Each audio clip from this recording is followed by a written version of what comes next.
and leakage, another pinhole leakage. So I think I proposed that my folks stand in back and buy me a special here. This is what they call a 616 special Kodak, and it has a f4.5 lens, so it does pretty good photography. It has from time bulb 1 second to 400th of a second, and it has f openings, for those that know anything about cameras, from 4.5 to 32. Okay. So you might hold it straight out, Harold. There, right up there. That's good. I think we can see it. And this is something that when you're through, you just put it back in its case, and so it won't get damaged. And you put it around your neck, and away you go. Now, these photographs, 1939. You were in high school at that time. Yes, time, to graduate in 1941. 41, right. And all of the photographs that we've thus seen with your initials on them, and we have a host more here to coming up, would have all been taken with this camera that we've just Yeah, there was very few taken with my mother's camera, although it looked about the same size. It wasn't as good a machine. Okay. All right, let's go to the next, Rich, the next duo here. We have two trains, and dated 1939. Yeah, these are both mogul, so-called mogul type engines, M-O-G-U-L, mogul standing for something large, and although they look pretty small here, they were large as compared with some of the earlier 440 American types, which were the forerunners of these bigger machines. And they so impressed the people of the day that they called them moguls, and that name stuck for that particular wheel arrangement. The top picture shows again in the background the Bond Hotel peeking up behind the trees there in front of the locomotive. The train is inbound toward Boston. And the other photograph here on this particular card, again, another mogul, and you're looking in the opposite direction, and you can see the gas tanks in the background beyond the station platform over on River Street. You see the chimney of the station. And the chimney of the depot, Right. just beyond the engine's steam dome. That's right. Isn't it nice what sometimes the backgrounds of these photographs bring out little glimpses of houses and things that are so rare, you know. Well, it helps to orient you too as to which direction you're looking. Yes. If there's nothing else to tell you. Yes. Speaking of that, Harold, in this next picture coming up, item 25 here, we're looking at 1939 picture with your initials on the bottom again. Well, I might add that I borrowed this one from my brother. Okay. We both having the same initials. Okay. And I don't know what happened to his collection. It just disappeared off the face of the earth. I see. And he took a lot of the same ones I took, but then he had some different ones. He ventured off by himself and got some. And it's too bad that that we don't have his negative collection. So you were both down there clicking away. Oh yes, Same time. yes. Thank goodness. This happened to be Amen, one. Rich. Amen. This happened to be one that's heading towards North Beverly, and it must have been right after the winter time. I don't know exactly what month it was taken, but I assume that it still got the plow on there, and so that's also a mogul. And in the background, I see Angie's Saloon. Speaking of orienting yourself. Yeah. That would have been down on Park Street, Harold? Yes, definitely. Angie's Saloon. Okay, next, your turn again, Harold. We have a... Okay, this is something that I caught out the end of the street. I was fortunate enough to live on Bertram Street, and we could sometimes hear the motor power when it was coming, and or I could prep myself for it. And this was a Pacific type locomotive, 3601, the second of that series, and it's heading towards Beverly Station from Montserrat, and sometimes they went right through Montserrat. They might have been, you know, one that didn't stop there. It wasn't a local. Right. So this was tearing right along, and this is right about at the head of Heather Street or Bertram Street, And it was in motion, so I clicked the camera Again, and excellent something happened. stop action here. Yeah, Excellent yeah. stop Yeah, action. even the wheels aren't blurred. And I see in the earlier program I was commenting upon the engineer roughing it there out in his cabin or caboose there, but I see the window here now. This is closed, would you say, or pretty much Well, closed? I don't know. They had so many things. They have a front window and a sliding side window. So right now, I think he was probably throwing a little coal on the fire. Yeah. They also had what was called a weather curtain on the back of the cab. Oh yes, Because drop the back, down. Yeah, the back of the cab was totally open, and in the winter it'd be a fearsome backdraft Yeah. come in from behind the tender down through the gangway, and they had a big canvas, almost like awning cloth, that would slide on a traverse up over the back of the cab, and that could be pulled directly across from left to right to enclose the whole back of the cab. Yeah. And of course, that got in your way if you were going to be shoveling coal from the tender into the firebox. You had Yeah. to go back and forth, so you had to Yeah. open this curtain. Yeah. Yeah. So this thing was continually flapping in the breeze in the wintertime, and of course, cold dust was blowing in on you, and I mean, it was a really filthy job. You froze on one side and roasted on the That's other. what I was going to say. You get the radiation of the heat, especially if you open when the you open fire the door. Yeah. Sure. Hale and hearty fellows they Oh. were. People today have no clue. No clue.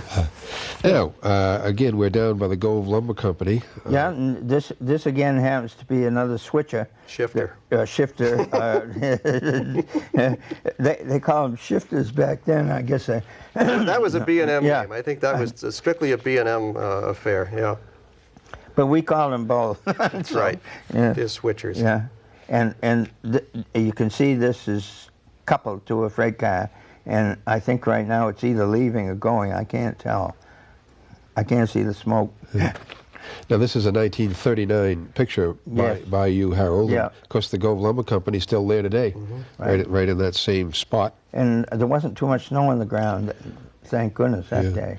Now, But it was February. Tell me, did they have that high link fence up that we see there today along both sides of the track? No, they had kind of like a barbed wire with regular posts, you know. So with little difficulty, you could climb in there and get run over if you chose. When they every once in a while they had to put up new fences for insurance purposes, but I think within a week one of the fences had holes. The kids had a way to get through. Oh yeah, they never lasted.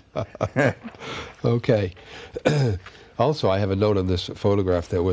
Is there a controversy between the term roundhouse and engine house? Is that a Yeah, word? that was another name that the Boston and Maine seemed to have. They didn't call them roundhouses. They were called engine houses, even if they were round.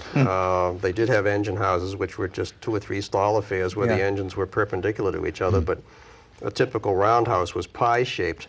But even those were called engine houses on the Boston and Maine. I don't think you ever heard the word roundhouse used. But, you know, each railroad had their own colloquial terms for things. Sure. Yes, Salem and Newburyport had these radial Yeah, type, pie shaped around the turntable. Yeah. All right, Harold, you're on again, February 25, 1939. Well, I looked up the date in this perpetual calendar, and it was Saturday morning, February 25th, 1939. I was going to ask you, how did you find time going to school and all and taking all these pictures? Well, I guess the homework had to wait till Sunday.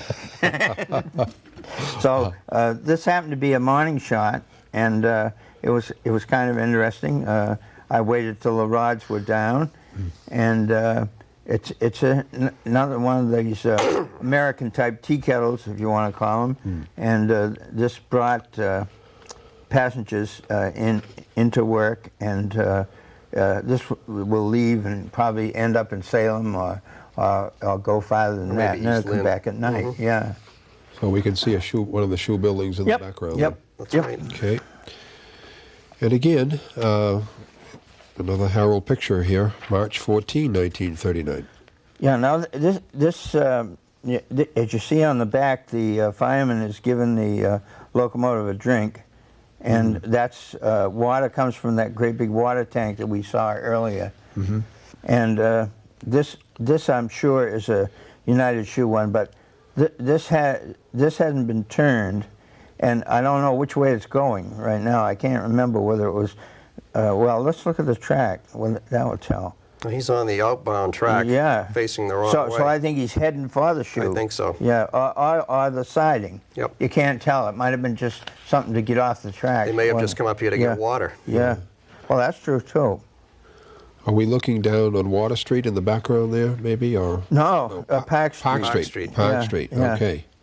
All right. Yeah. There's the edge of the depot there on the right hand side. If you look through the gate on the car, you can see Times, and that's where the newspaper. Not. That's right. Yeah. Now, as a layman, I'll ask this question: do the number of wheels on the engine have anything to do with the capacity to pull? Oh, yeah. Size and. Sure. So diameter and number of drivers, and because the weight in this particular type of locomotive was basically the firebox, which was situated between the driving wheels, most of the weight of the engine then was centered squarely over where it needed to be for maximum tractive effort.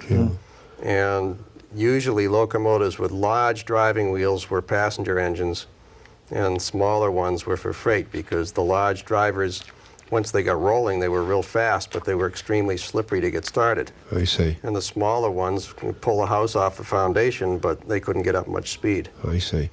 I know And, also the small wheels are always up front, the larger wheels are back. The small wheels up front are called pilot wheels, and they actually guided the locomotive into turns and supported the front part of the Structure, engine. yeah. Well, you know, for my money, the basic style of these engines didn't change for 100 years. That's it seems right. like That's right. You could almost put this back in the 1800s. This picture here. Yeah. Almost. Yeah, they were just a Easy, little bit larger. easy. This type of locomotive, this particular wheel arrangement, was the basic American type engine from way before the Civil War, right up until the early days of this century, when they finally went out of fashion and larger engines took over. But it was essentially the same type of locomotive, simply a little bigger and with a few more modern appliances and plumbing hung on them. But yeah, essentially the same thing. When was this one built? Do you have- Yeah, this was built by Manchester up in New Hampshire, Manchester Locomotive Works, in 1909, and was finally scrapped in March of 1947. So a pretty long life. Okay. May 12, 1939, HWB. Item 30, Harold.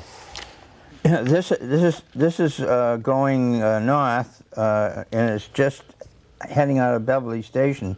I don't know whether it was taking a drink or not. I can see. Looks like it's just taken a drink. Yeah, and it it's looks like spilled the over. fireman. Yeah, that's right. You can see on the tender where he was looking at some girl walking up Park Street. Overflowed. And it No, overflowed. that's where the water was Yeah, stored. The water was in the back part Right, and right. underneath. And the underneath coals around up here. the coal front top The coal there. was in the top Yeah, center. Yeah, and to the extremely left is this North Shore News Company. It was kind of a little brick building with a little thing on top, and that was right in front of Weiner Brothers had the building up on up on Rantoul Street. This was down back, Yeah, right on the yeah, corner yeah. of Park. This is right on Park. For years, the North Shore News would distribute newspapers, magazines Yep. to the local stores Yeah. here in Beverly. And from the train, I mean, the so-called paper train, which came out from Boston morning and night, that had whole carloads of bundled newspapers. May 25, next photo, with Angie's Cafe in the background, Harold. Yeah, the larger locomotives, they kind of stopped off heading north. In the Beverly Station, the cars were within the station, but the locomotive was just outside the station. But in a lot of these views, the background was Angie's Saloon, and I always remember that because Dolores used to be the bartender in there and the bouncer, and she was a big gal, and she could do both very nicely. Made quite an impression on Yeah, you. yeah. I get another layman's question here. I would assume there'd be some kind of a ladder to which the fireman and engineer could ascend to the cabin up there. Yeah, well, there's actually steps here. There's one here, another here, and then there's two more out of sight going inward, and then up to what is called the tender deck and the cab deck, which is basically a diamond tread iron floor. And a With an couple of apron grab rails. and a couple of grab irons to Yeah. hang on to. It was Yeah. pretty wild when the thing was moving, Yeah. because they're two separate units, the tender and the locomotive, and you had basically an iron plate that That's crossed right. over. And it It slid back and forth like this, and you had to not only stand on that, but walk across it to take a shovel full of coal, come back, swing around 180 degrees, reach out with your left foot, step on an air-operated treadle, which opened this clamshell door arrangement over the firebox, and whack it in there. and heave in a shovel full of coal through an opening maybe 24 inches in diameter without clanging the shovel on the side and spilling the coal all over the deck. And meanwhile, all this is thrashing and banging around at 40 or 50 miles an hour. It took talent. A little bit of athletic ability, Oh, yeah. as we say. You huh, had do to have that. your sea legs to do that. Yeah. But engineers, though, in the old days, as I remember them as a boy, they always seemed to be older men. The engineer on the train. Now, Yeah, maybe that was my impression as a youngster. They started out as firemen. I see. And they graduated after a while, learning all the mechanisms in the locomotive and how to run the thing. And I'm sure that most engineers let the firemen do a little on-the-job training. Oh, that's how you learn, sure. That's how you learn. And so that's the younger ones were the firemen, and the older ones were the And they worked big their daddy. way. They worked their way up the scale. Yeah. When you became an engineer, it was known as being set up. You were set up when you went to the right-hand side of the engine. I see. And they were older men because they spent years in training. Yeah. And they had a certain style about them too, Harold. The way they dressed. You know, the conductors and the men who handled the passengers were very properly dressed with ties and definitely, coats yeah. and